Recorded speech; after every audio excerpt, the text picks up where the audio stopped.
Have you ever looked up into the sky and wondered about space, astronomy, and the universe? Perhaps you have. But you've probably never looked around you at the sunglasses you wear or the selfies people take and thought about space. The truth is, there is more of space on Earth than you realize. Hello everyone, I am Kavyaa Dand from class 4B. Today, I am going to introduce my topic with a fun story. Let us begin the story.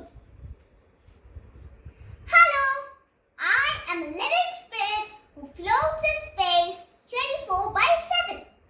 I meet the suns, the planets, the asteroids, the meteors, the moons. I even meet astronauts.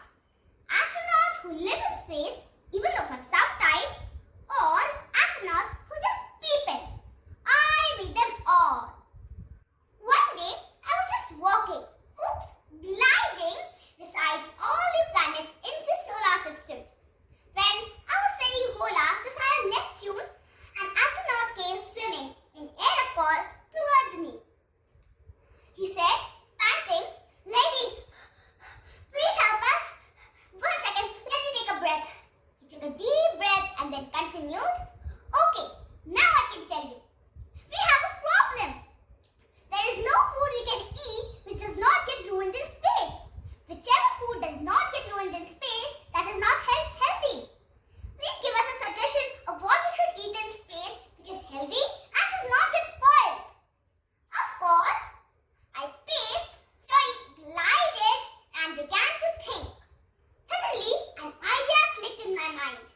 I know, you can eat microalgae which has special omega-3. That will also be healthy and will not get spoiled. "Oh, yes, that's it. Oh, thank you for that wonderful idea," the astronaut shouted. No problem indeed.